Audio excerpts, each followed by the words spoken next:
क्या दोस्तों आपको पता है रक्षा कार्यालय परिसरों का उद्घाटन हाल ही में किसने किया? सफेद सोना किसको कहा जाता है?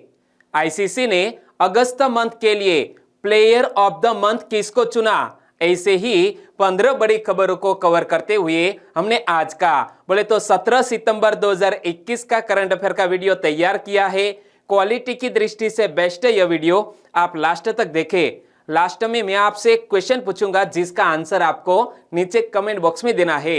और अभी तक आपने हमारी जीके 2020 चैनल को सब्सक्राइब नहीं किया है तो सब्सक्राइब कीजिए, पास में जो बेल आइकन है उसे भी प्रेस कर दीजिए, क्योंकि आने वाले हर एक वीडियो की अपडेट आपको सबसे पहले मिले। और जो फाइल में आपको पढ़ा रहा हो वो आप पढ़ना चाहते हैं तो हमारी टेलीग्राम चैनल के साथ जुड़ सकते हैं, नीचे डिस्क्रिप्शन में लिंक भी रख दी है। और पूरे क्वेश्चन की पीडीएफ फाइल वो भी नीचे डिस्क्रिप्शन में लिंक रख दी है, वहां पर क्लिक करके डाउनलोड कर सकते हैं, पढ़ सकते हैं। चलिए बिना वक्त गवाए स्टार्ट करते हैं पहले क्वेश्चन से। पहला क्वेश्चन, रक्षा कार्यालय परिसरों का उद्घाटन किसने किया? हाल ही में यह रक्षा कार्यालय परिसरों का उद्घाटन किया है हमारे देश के प्रधानमंत्री श्री नरेंद्र मोदी जी ने।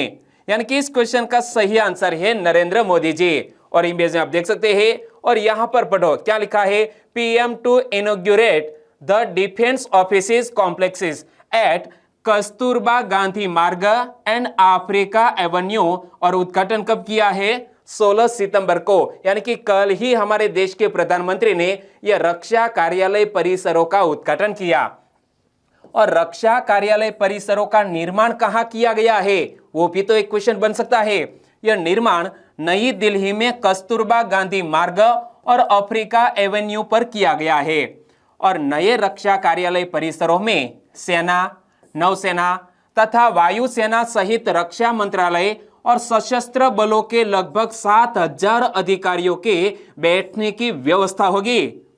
और नए रक्षा कार्यालय परिसर व्यापक सुरक्षा प्रबंधन, अत्याधुनिक और ऊर्जा की कम खपत वाले हैं और ये भवन पर्यावरण के अनुकूल बनाए गए हैं। इमेज आप देख सकते हैं। और भवन संचालन के प्रबंधन के लिए एक एकीकृत कमान और नियंत्रण केंद्र भी स्थापित किया गया है। और नरेंद्र मोदी की बात आई तो दोस्तों आज है 17 सितंबर।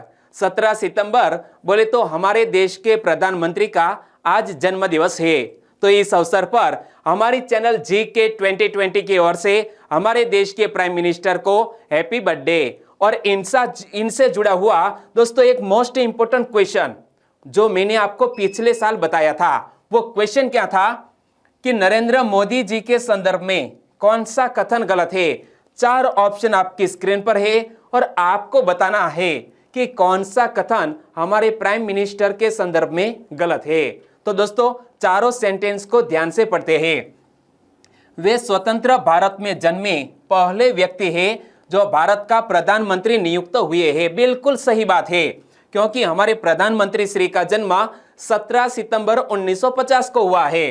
नरेंद्र मोदी जी का जन्म गुजरात के वडोदरा में हुआ है। यहाँ कुछ गलत है, क्योंकि नरेंद्र मोदी जी का जन्म गुजरात के वडोदरा में नहीं बल्कि वडनगर, कहां पर?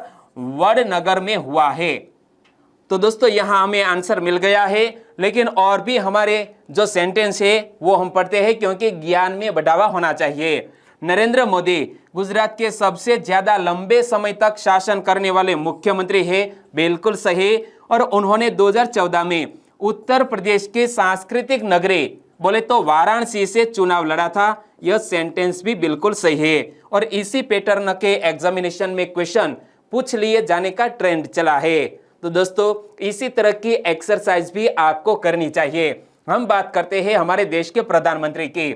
तो पीएम मोदी के जन्मदिन के मौके पर भारतीय जनता पार्टी एक सप्ताह तक सेवा सप्ताह कार्यक्रम चला रही है। और पीएम मोदी का जन्म 17 सितंबर 1950 को गुजरात के वडनगर में हुआ था, नहीं कि वडोदरा में। और प्रधानमंत्री नरेंद्र मोदी अब 71 साल के हो गए हैं। दोस्तों इसी तरह हर क्वेश्चन से जुड़े इंपॉर्टेंट फैक्ट मैं आपके सामने रखता हूं।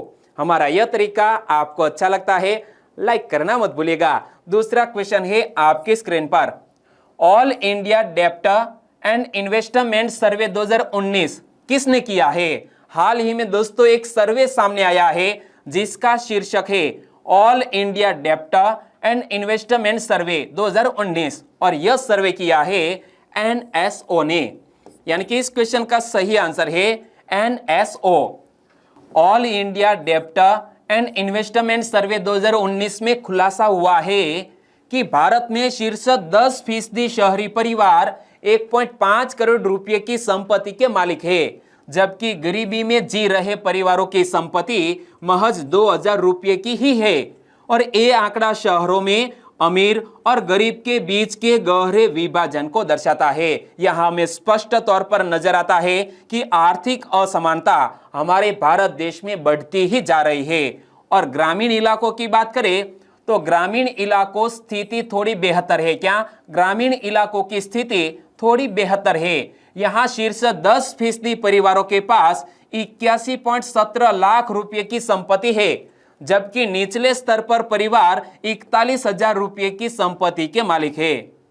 तीसरा क्वेश्चन, टाइम मैगजीन की 100 सबसे प्रभावशाली लोगों की लिस्ट में कौन शामिल है? दोस्तों यहाँ भारत देश के 3 महानुभाव के नाम है और टाइम मैगजीन ने हाल ही में विश्व के 100 सबसे प्रभावशाली लोगों की लिस्ट जारी की है। किसने? टाइम मैगजीन ने। और जिसमें हमारे देश के प्रधानमंत्री श्री भी शामिल है, पश्चिम बंगाल की मुख्यमंत्री ममता बनर्जी भी शामिल है और हमारे देश के एक महान दोस्तों उद्योगपति जिसका नाम है आदार पूनावाला, वो भी इस सूची में शामिल है। तो हमारा आंसर बन जाता है उपर्युक्त सभी। तीनों को इमेज में आप देख सकते हैं, पीएम मोदी जी, ममता बनर्जी और आदार पूनावाला। तो देखो टाइम मैगजीन की 100 सबसे प्रभावशाली लोगों की लिस्ट में इस साल प्रधानमंत्री नरेंद्र मोदी जी, पश्चिम बंगाल की मुख्यमंत्री ममता बनर्जी और सीरम इंस्टीट्यूट ऑफ इंडिया के चेयरमैन आदार पूनावाला शामिल है। क्या? हाल ही में टाइम मैगजीन ने विश्व के 100 सबसे प्रभावशाली लोगों की लिस्ट जारी की, जिसमें हमारे यह तीनों महानुभाव शामिल है। और टाइम मैगजीन ने सभी प्रभावशाली लोगों को अलग अलग वर्गों में बांटा है। जैसा कि प्रभावशाली नेताओं की लिस्ट में कौन कौन शामिल है, तो इसमें हमारे देश के प्रधानमंत्री श्री नरेंद्र मोदी जी, ममता बनर्जी, अमेरिकी राष्ट्रपति जो बाइडेन, उपराष्ट्रपति कमला हैरिस, चीन के राष्ट्रपति शी जिनपिंग, इजराइल के राष्ट्रपति नाफ्ताली बेनेट, अमेरिका के पूर्व राष्ट्रपति डोनाल्ड ट्रंप भी इस सूची में शामिल है। और आदार पूनावाला का नाम दुनिया के अगुवाओं के वर्ग में शामिल किया गया है। क्या? आदार पूनावाला का नाम दुनिया के अगुवाओं के वर्ग में शामिल किया गया है। और 100 सबसे प्रभावशाली लोगों में एक नाम आतंकी संगठन तालिबान के राजनीतिक चेहरे मुल्ला अब्दुल गनी बरादर का भी है। और इसके अलावा आविष्कारकों यानी कि इनोवेटर्स में एलन मस्क एकमात्र लोकप्रिय नाम है। ओके, चौथा क्वेश्चन, आईसीसी ने अगस्त महीने का बेस्ट प्लेयर किसको चुना है? आईसीसी ने अगस्त महीने का बेस्ट प्लेयर पुरुष कैटेगरी में हाल ही में घोषित किया है जो रूट को, यानी कि इस क्वेश्चन का सही आंसर है जो रूट अगस्त मंथ के बेस्ट प्लेयर बन गए हैं। यानी कि इस क्वेश्चन का सही आंसर है जो रूट। इमेज में आप देख सकते हैं, भारत के खिलाफ टेस्ट सीरीज में रनों का अंबार लगाने वाले इंग्लिश कप्तान जो रूट को आईसीसी ने अगस्त महीने का बेस्ट प्लेयर चुना है।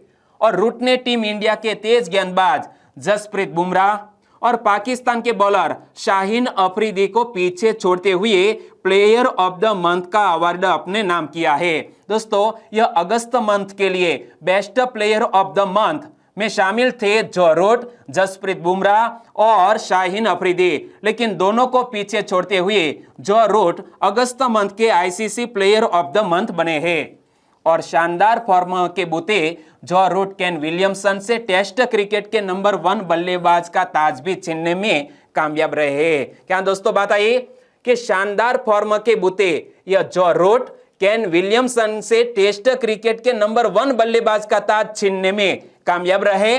और विमेन्स क्रिकेट की बात करें तो विमेन्स क्रिकेट में आयरलैंड की एमिया रिचर्डसन, इमेज में आप देख सकते हैं, यह आयरलैंड की महिला क्रिकेटर एमिया रिचर्डसन वो बल्ले और गेंद दोनों से अपने धमाल मचाया, यानी कि एक ऑलराउंडर है और उन्होंने अगस्त मंथ के लिए ICC player of the month का अवार्ड जीत लिया है।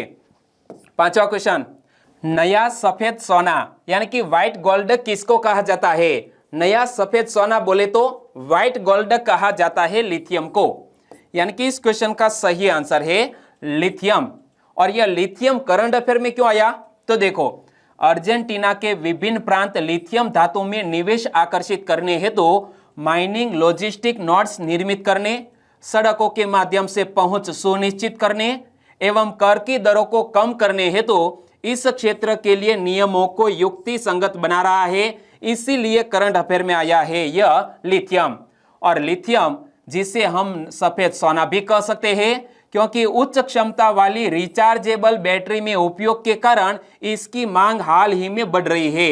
और लिथियम के गुण की बात करें तो यह एक रासायनिक तत्व है जिसका प्रतीक Li है। क्या? यह लिथियम का प्रतीक Li है। और यह एक नरम तथा चांदी के समान सफेद धातु है। इमेज में आप देख सकते हैं। और लिथियम के गुण के बारे में मैं आपको आगे बताऊं तो मानक परिस्थितियों में यह सबसे हल्की धातु और सबसे हल्का ठोस तत्व है। और यह अत्यधिक प्रतिक्रियाशील और ज्वलनशील है, अतः इसे खनिज तेल के रूप में संग्रहित किया जाना चाहिए। और यह क्षारीय एवं एक दुर्लभ धातु है। क्या? लिथियम। छठा क्वेश्चन, नर्सिंग कर्मियों को राष्ट्रीय फ्लोरेंस नाइटिंगेल पुरस्कार किसने प्रदान किए? हाल ही में नर्सिंग कर्मियों को यह राष्ट्रीय फ्लोरेंस नाइटिंगेल पुरस्कार प्रदान किए हैं हमारे देश के राष्ट्रपति रामनाथ कोविंद जी ने। यानी कि इस क्वेश्चन का सही आंसर है रामनाथ कोविंद। राष्ट्रपति श्री रामनाथ कोविंद ने वर्चुअल रूप से नर्सिंग कर्मियों को राष्ट्रीय फ्लोरेंस नाइटिंगेल पुरस्कार प्रदान किए। सरकार ने दाइयों का नया कैडर बनाने के लिए मिडवाइफरी सर्विस इनिशिएटिव शुरू की है। क्या? सरकार ने दाइयों का नया कैडर बनाने के लिए मिडवाइफरी सर्विस इनिशिएटिव शुरू की है। और राष्ट्रपति रामनाथ कोविंद ने कहा है कि भारत में एक दिन में 1 करोड़ से अधिक लोगों को कोविड रोधी टीका लगाकर कीर्तिमान बनाना नर्सिंग कर्मियों के समर्पण और अथक प्रयासों के कारण ही संभव हो सका है। और दोस्तों, आज हमारे देश के प्रधानमंत्री श्री का जन्मदिवस है, तो आज ही शायद एक नया रिकॉर्ड बन सकता है। क्या? यह कोविड रोधी टीके लगाकर एक नया कीर्तिमान आज स्थापित करने का प्रयास भी किया जा रहा है। सातवां क्वेश्चन, हाल ही में ग्राउंड स्वेल रिपोर्ट किसने जारी की? हाल ही में ग्राउंड स्वेल रिपोर्ट जारी की है विश्व बैंक ने। यानी कि इस क्वेश्चन का सही आंसर है विश्व बैंक। हाल ही में विश्व बैंक द्वारा जारी ग्राउंड स्वेल रिपोर्ट ने संकेत दिया है कि जलवायु परिवर्तन विश्व के 6 प्रमुख क्षेत्रों में 216 मिलियन लोगों को वर्ष 2050 तक अपने देशों से स्थानांतरित करने के लिए मजबूर कर सकता है। बहुत ही बड़ा चौंकाने वाला खुलासा किया है यह ग्राउंड स्वेल रिपोर्ट ने। और जलवायु प्रवास के आंतरिक हॉटस्पॉट वर्ष 2030 की शुरुआत में ही सामने आ सकते हैं, जबकि वर्ष 2050 तक इसकी संख्या में तेजी से वृद्धि होगी। इसी तरह की बात कही गई है इस रिपोर्ट में। और पहली ग्राउंड स्वेल रिपोर्ट की बात करें तो इसे वर्ष 2018 में प्रकाशित किया गया था। और दूसरी ग्राउंड स्वेल रिपोर्ट की बात करें तो यह पहली रिपोर्ट का विस्तार है। क्या? यह दूसरी ग्राउंड स्वेल रिपोर्ट पहली रिपोर्ट का विस्तार है, जिसमें 3 नए क्षेत्रों मध्य पूर्व तथा उत्तरी अफ्रीका, पूर्वी एशिया एवं प्रशांत और पूर्वी यूरोप व मध्य एशिया को भी शामिल किया गया है। 8वां क्वेश्चन, इंडिया लीड्स 2021 सम्मेलन कहां आयोजित किया गया? हाल ही में इंडिया लीड्स 2021 सम्मेलन आयोजित किया गया है हमारी कैपिटल नई दिल्ली में। यानी कि इस क्वेश्चन का सही आंसर है नई दिल्ली। और आयोजित किसने किया है? फिक्की ने आयोजित किया। कब आयोजित किया? 14 और 15 सितंबर को नई दिल्ली में आयोजित किया। तो देखो, नई दिल्ली में फिक्की द्वारा आयोजित सम्मेलन इंडिया लीड्स 2021 में डॉक्टर जितेंद्र सिंह ने कहा है कि भारत ने लूनर प्रोब का प्रक्षेपण कर, उपग्रहों का निर्माण कर और विदेशी उपग्रहों को स्थापित कर राष्ट्रव्यापी मान्यता हासिल की है। और डॉक्टर जितेंद्र सिंह का यहाँ जिक्र किया गया, तो डॉक्टर जितेंद्र सिंह हमारे किस मंत्रालय के मंत्री है? हमारे विज्ञान और प्रौद्योगिकी मंत्री है। और उन्होंने कहा है कि भारत कम लागत पर उपग्रहों के प्रक्षेपण के लिए विश्व आंतरिक हब के रूप में तेजी से उभर रहा है। 9वां क्वेश्चन, भारत में शहरी नियोजन क्षमता में सुधार पर एक रिपोर्ट किसने जारी की? हमारे भारत देश में शहरी नियोजन क्षमता में सुधार पर एक रिपोर्ट जारी की है नीति आयोग ने। यानी कि इस क्वेश्चन का सही आंसर है नीति आयोग। नीति आयोग के उपाध्यक्ष डॉक्टर राजीव कुमार और शिक्षा मंत्री धर्मेंद्र प्रधान ने इस रिपोर्ट को जारी किया। और नीति आयोग के मुख्य कार्यकारी अधिकारी कौन है? अमिताभ कांत की उपस्थिति में यह रिपोर्ट को जारी किया गया है। तो यहां हमें याद रख लेना है कि नीति आयोग के वर्तमान उपाध्यक्ष कौन है? डॉक्टर राजीव कुमार। और हमारे वर्तमान शिक्षा मंत्री कौन है? धर्मेंद्र प्रधान। दोनों ने मिलकर इस रिपोर्ट को जारी किया है। और नीति आयोग के सीईओ कौन है? अमिताभ कांत। और इस रिपोर्ट में स्वास्थ्य सुविधाओं से परिपूर्ण नगरों, शहरी भूमि के अधिकतम इस्तेमाल, मानव संसाधन क्षमताओं को बेहतर बनाने और नगरीय शासन को मजबूत करने जैसी सिफारिशें की गई है। और नीति आयोग ने अक्टूबर 2020 में भारत में शहरी नियोजन शिक्षा में सुधार से संबंधित सलाहकार समिति भी गठित की थी। 10वां क्वेश्चन, स्पाइस जेट की विशाखापट्टनम से मुंबई की पहली उड़ान को वर्चुअल माध्यम से रवाना किसने किया? स्पाइस जेट के विशाखापट्टनम से मुंबई की पहली उड़ान को वर्चुअल माध्यम से रवाना किया है ज्योतिरादित्य सिंधिया ने। यानी कि इस क्वेश्चन का सही आंसर है ज्योतिरादित्य सिंधिया। इमेज में आप देख सकते हैं, नागरिक उड्डयन मंत्री है हमारे ज्योतिरादित्य सिंधिया। क्या? ज्योतिरादित्य सिंधिया हमारे नागरिक उड्डयन मंत्री है। ज्योतिरादित्य सिंधिया ने स्पाइस जेट की विशाखापट्टनम से मुंबई की पहली उड़ान को वर्चुअल माध्यम से रवाना किया। और इससे रोजगार और पर्यटन को बढ़ावा मिलेगा तथा छात्रों को आने जाने में सुविधा होगी। और इससे विशाखापट्टनम की आर्थिक उन्नति भी होगी। उड़ान यानी कि उड़े देश का आम नागरिक नीति के माध्यम से भारतीय नगरों का हवाई संपर्क बढ़ाया जा रहा है। और 302 विमानों की आवाजाही से विशाखापट्टनम का संपर्क 10 नगरों से हो गया है। और वर्ष 2016 में देश में हवाई अड्डों की संख्या 60 थी। क्या? 2016 में हमारे भारत देश में हवाई अड्डों की संख्या 60 थी और जो 2021 में बढ़कर 136 हो गई है। और उड़े देश का आम नागरिक का मकसद है कि आम इंसान भी दोस्तों प्लेन में एक सस्ते किराए के दर से उड़ान भर सके। 11वां क्वेश्चन, संयुक्त आतंकवाद विरोधी अभ्यास शांतिपूर्ण मिशन कहां आयोजित हुआ? एक संयुक्त आतंकवाद विरोधी अभ्यास जिसका नाम है शांतिपूर्ण मिशन और यह आयोजित हुआ है रूस देश में। यानी कि इस क्वेश्चन का सही आंसर है रूस देश। शांतिपूर्ण मिशन के 6ठे संस्करण की रूस द्वारा दक्षिण पश्चिम रूस के ऑरेनबर्ग क्षेत्र में 13 से 25 सितंबर 2021 तक मेजबानी की जा रही है। यानी कि यह अभ्यास हाल ही में जारी है। और इस अभ्यास का उद्देश्य क्या है? शंघाई कोऑपरेशन ऑर्गेनाइजेशन सदस्य देशों के बीच घनिष्ठ संबंधों को बढ़ावा देना और बहुराष्ट्रीय सैन्य टुकड़ियों का नेतृत्व करने की सैन्य अधिकारियों की क्षमताओं में वृद्धि करना है। और संयुक्त आतंकवाद विरोधी अभ्यास शांतिपूर्ण मिशन एक बहुपक्षीय अभ्यास है जिसे शंघाई सहयोग संगठन यानी कि शंघाई कोऑपरेशन ऑर्गेनाइजेशन के सदस्य देशों के बीच सैन्य कूटनीति के एक भाग के रूप में द्विवार्षिक रूप से आयोजित किया जाता है। 12वां क्वेश्चन, भारतीय सेना प्रमुखों का 3 दिवसीय सम्मेलन कहां आयोजित किया गया? हमारे भारतीय सेना प्रमुखों का यह 3 दिवसीय सम्मेलन भी आयोजित किया गया है नई दिल्ली में। यानी कि इस क्वेश्चन का सही आंसर है नई दिल्ली। भारतीय सेना प्रमुखों के सम्मेलन जो भारतीय सेना के सेवारत और पूर्व थल सेना प्रमुखों की एक सभा होती है जिसका 8वां संस्करण दिनांक 16 से 18 सितंबर 2021 तक नई दिल्ली में आयोजित किया जा रहा है। दोस्तों आज है 17 सितंबर यानी कि यह भारतीय सेना प्रमुखों का सम्मेलन हाल ही में जारी है और 18 सितंबर यानी कि कल तक जारी रहेगा। और 3 दिवसीय कार्यक्रम का मुख्य आकर्षण नेपाली सेना के पूर्व प्रमुखों को दिया जाने वाला आमंत्रण होगा जो भारतीय सेना के मानद प्रमुख भी रहे थे। और यह सम्मेलन पूर्व सेना प्रमुखों और भारतीय सेना के वर्तमान नेतृत्व के बीच विचारों के आदान प्रदान का एक मंच है। 13वां क्वेश्चन, जुरासिक युग के हाइबोडोंट शार्क की नई प्रजातियों के दांतों की खोज कहां की गई है? इमेज में आप देख सकते हैं जुरासिक युग के हाइबोडोंट शार्क की नई प्रजातियों के दांतों की खोज जैसलमेर में की गई है। यानी कि इस क्वेश्चन का सही आंसर है राजस्थान का जैसलमेर। भारतीय भूवैज्ञानिक सर्वेक्षण के पश्चिमी क्षेत्र जयपुर के अधिकारियों की टीम में शामिल कृष्णा कुमार, प्रज्ञा पांडे, त्रिपर्णा घोष और देबाशीष भट्टाचार्य ने एक दुर्लभ खोज की है। क्या दुर्लभ खोज की है? टीम ने पहली बार जैसलमेर में जुरासिक युग के हाइबोडोंट शार्क की नई प्रजातियों के दांतों की जानकारी हासिल की है।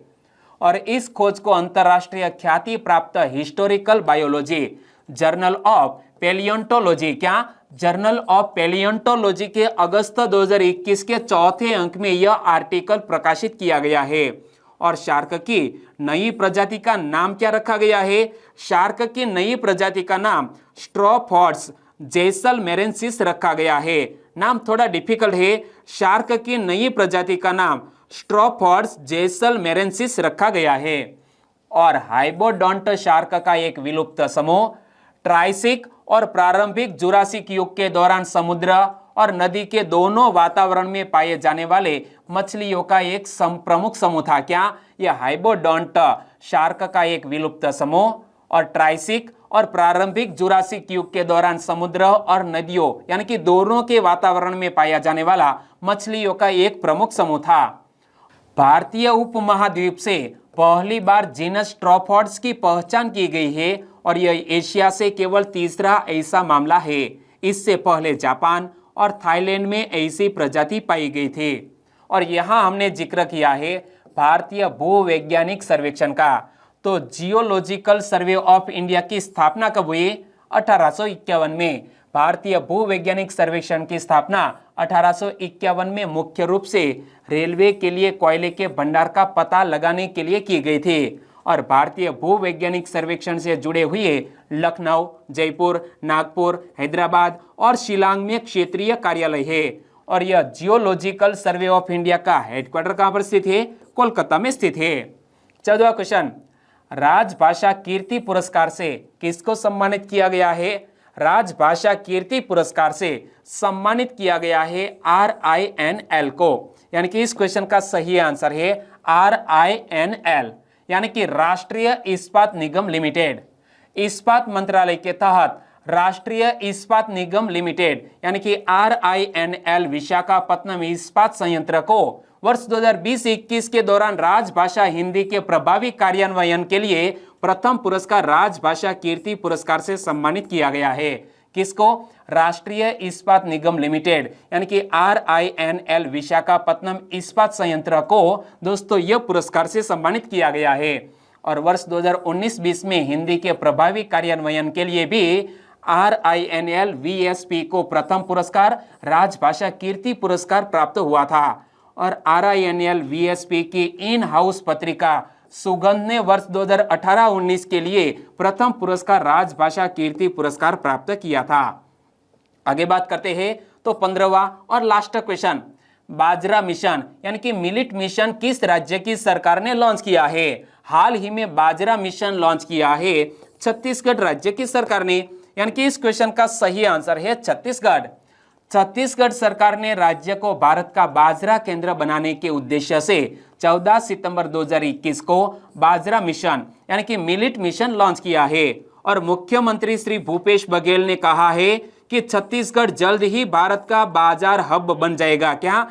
जल्द ही छत्तीसगढ़ यह बाजरा के क्षेत्र में भारत का हब बन जाएगा। और ऐसा क्यों कहा? तो देखो, इस मिशन को लागू करने के लिए भारतीय बाजरा अनुसंधान संस्थान हैदराबाद और छत्तीसगढ़ के 14 जिलों के कलेक्टरों के बीच बाजरा मिशन के तहत एक समझौता ज्ञापन पर हस्ताक्षर किए गए हैं। तो यह याद रख लो कि भारतीय बाजरा अनुसंधान संस्थान हैदराबाद और छत्तीसगढ़ के 14 जिलों के कलेक्टरों के बीच बाजरा मिशन के तहत एक समझौते ज्ञापन पर हाल ही में हस्ताक्षर किए गए हैं। और अब बात करते हैं लास्ट वीडियो के क्वेश्चन की।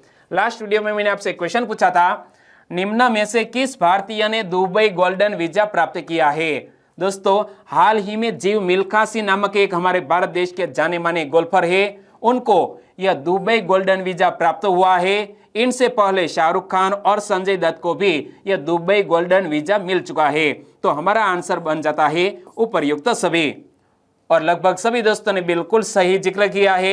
इनमें से कुछ फ्रेंड के नाम लेना चाहूंगा, तो वो है पारुल राठवा। उन्होंने इस क्वेश्चन के बारे में बहुत अच्छा आंसर लिखा, thank you so much. Rakesh Gamit, आपने भी बहुत आंसर अच्छा लिखा है, थैंक यू सो मच। और भी हमारे सब्सक्राइबर फ्रेंड है, वो है निशांत शाह, अशोक रामगढ़ और सेनवा संजय। तीनों दोस्तों का आंसर बिल्कुल सही। लेकिन दोस्तों एक हमारे जो फ्रेंड है उन्होंने आंसर गलत लिखा था और हमने ऑफलाइन तरीके से रिप्ले भी कर दिया है। और वसावा दिव्येश, प्रहलाद फतेहपुरा, दोनों दोस्तों को थैंक यू सो मच। और आज के वीडियो का क्वेश्चन ए रहा स्क्रीन पर। तमिलनाडु के वेदारण्यम में नमक सत्याग्रह का नेतृत्व किसने किया था? क्या तमिलनाडु के वेदारण्यम में नमक सत्याग्रह का नेतृत्व किसने किया था? सही ऑप्शन चुन लिया है तो आंसर दीजिए नीचे कमेंट बॉक्स में। और वीडियो वाकई में आपको अच्छा लगा है, हेल्पफुल लगा है, तो इस वीडियो को आपके दोस्तों को फेसबुक, व्हाट्सएप या टेलीग्राम के जरिए इस वीडियो की लिंक शेयर करना मत भूलिएगा। और दोस्तों हिस्ट्री का क्वेश्चन करंट अफेयर में क्यों आया है वो आपको पता चल गया होगा। ओके, कल मिलते हैं एक नए करंट अफेयर वीडियो के साथ। तब तक के लिए टेक केयर एंड जय हिंद।